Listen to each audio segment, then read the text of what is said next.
வணக்கம். காஃபி வித்துக்கான நிகழ்ச்சியின் மூலம் அனைவரையும் சந்திப்பதில் பெருமகிழ்ச்சி அடைகின்றோம். இன்றைய சிறப்பு விருந்தினர் திரு நடராஜன் அவர்கள். இப்ப ஆரம்பத்துல நீங்க ஆரம்பிக்கிறப்ப எவ்வளவு முதியோர்கள் இருந்தாங்க? இப்ப 25 ஆண்டுகள் கழித்து 27 ஆண்டுகள் ஆகுது. இப்ப எத்தனை பேர் இருக்காங்க? அப்போ 10 பேர் தான் இருந்தாங்க. இன்னைக்கு 165 பேர் இருக்காங்க. 165 பேர். 165 பேர் இருக்காங்க. கொஞ்சம் கொஞ்சமா டெவலப் ஆயிட்டு ஒரு 4 வருஷம் வரைக்கும் நான் சொந்த பணத்துல தான் போட்டுக்கிட்டு இருந்தேன். அதுக்கப்புறம் தான் என்ன ரோட்டரி கிளப்ல மெம்பரா சேர்த்தாங்க. அங்க போனா மறு வருஷமே என்ன பிரசிடென்ட் இருந்தாங்க. அங்க பார்த்தோம்னா லேவிஷா ஸ்பெண்ட் பண்ணிக்கிட்டு இருந்தாங்க. ஏதாவது மாதிரி முதியோர்களுக்கு எல்லாம் ஹெல்ப் பண்ணலாமே, இப்படி செலவு பண்றீங்களேன்னு கேட்டப்பதான் சொன்னாங்க, அதுவும் எங்களுடைய ஸ்கீம் தான், தாராளமா எல்லாருக்கும் ஹெல்ப் பண்ணுவோம் அப்படின்னு சொல்லி ஒரு கிளப்ல இருந்து எங்களுக்கு ஹெல்ப் பண்ணாங்க. அப்புறம் பார்த்தா 100-150 கிளப் இருக்கு இதே மாதிரி.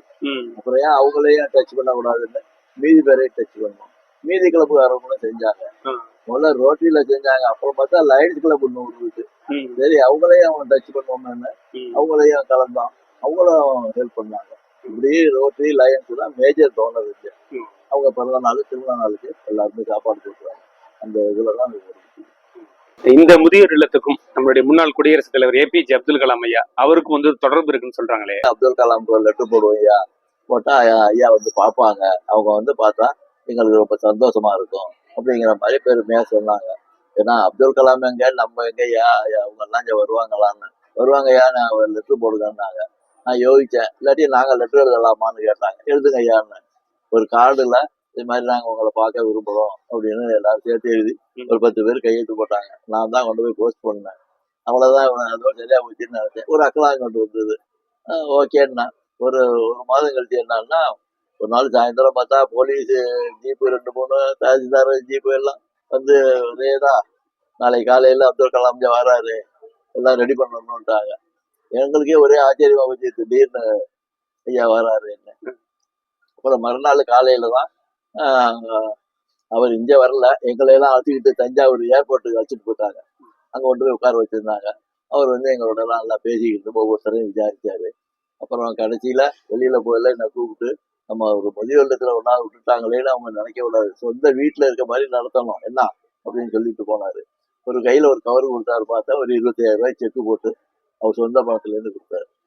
அப்துல் கலாம் ஐயா அவர்களுடைய ஆசீர்வாதம் என்றைக்குமே உங்களுக்கும் சரி, இங்க இருக்கக்கூடிய முதியோர்களுக்குமே இருக்கும். இப்போ முதியோர் இல்லம் ஆரம்பிச்சு வேற யாரெல்லாம் இங்க விசிட் பண்ணியிருக்கிறாங்க, யாரெல்லாம் உங்களுக்கு உறுதுணையா இருந்திருக்கிறாங்க?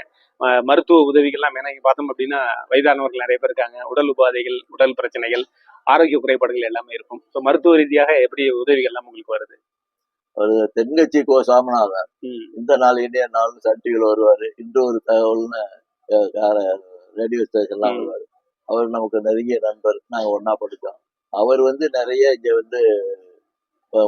உதவி புரியக்கூடிய அளவுக்கு அவர் நண்பர்கள்லாம் அழைச்சிட்டு செய்ய சொல்லியிருக்காரு. அவரும் அடிக்கடி இவங்களை எல்லாம் விசாரிச்சுட்டு போவாரு. அவருடைய நண்பர்கள் அவருக்கு வேண்டியவங்கெல்லாம் அவர் மூலியமா நிறைய செஞ்சாங்க. அடுத்தபடியா ரிகார்டிங் மெடிக்கல் பொறுத்த வரைக்கும் குழந்தைகள் ST ஹாஸ்பிட்டல்ல ஒரு தியாகராஜன் டாக்டர் ஒருத்தர் நடத்துறாரு. அவரா இங்க வந்தாரு. எப்போ ஒரு 20 இயர்ஸ் பேக் இது மாதிரி நடத்துறீங்கன்னு கேள்விப்பட்டேன். ஒன்றும் கவலைப்படாதீங்க, நான் மருத்துவ உதவி நான் செய்யறேன்னு சொல்லி அவர் மாசம் தங்கி இருக்கவங்க எல்லாருக்குமே மருந்து மாத்திரை எல்லாம் கொடுத்துட்டு போய்கிட்டு இருக்காரு. அவர் மாசம் 30,000-40,000 ரூபாய் சொந்த செலவு பண்ணிக்கிட்டு இருக்காரு. மருத்துவ உதவி அவரை பொறுத்த வரைக்கும் நல்லபடியாக நடந்துச்சு. இந்த முதியோர் இல்லத்தை பாக்குறப்போ பொதுவா முதியோர்கள் அப்படிங்கிறது ஏதோ முதியோர்களுக்கு தேவையான வசதிகள் இருக்கும்.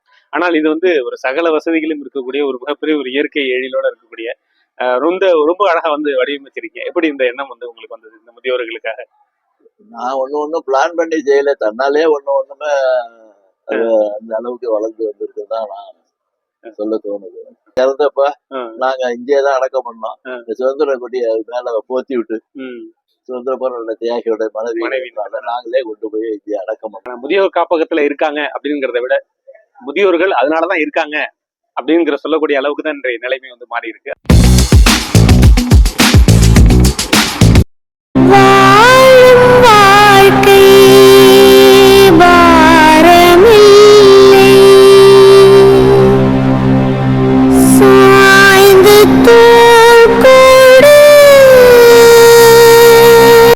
சுடர் மாற்றுத்திறனுடையோர் இல்லம், திருச்சேரை, கும்பகோணம்.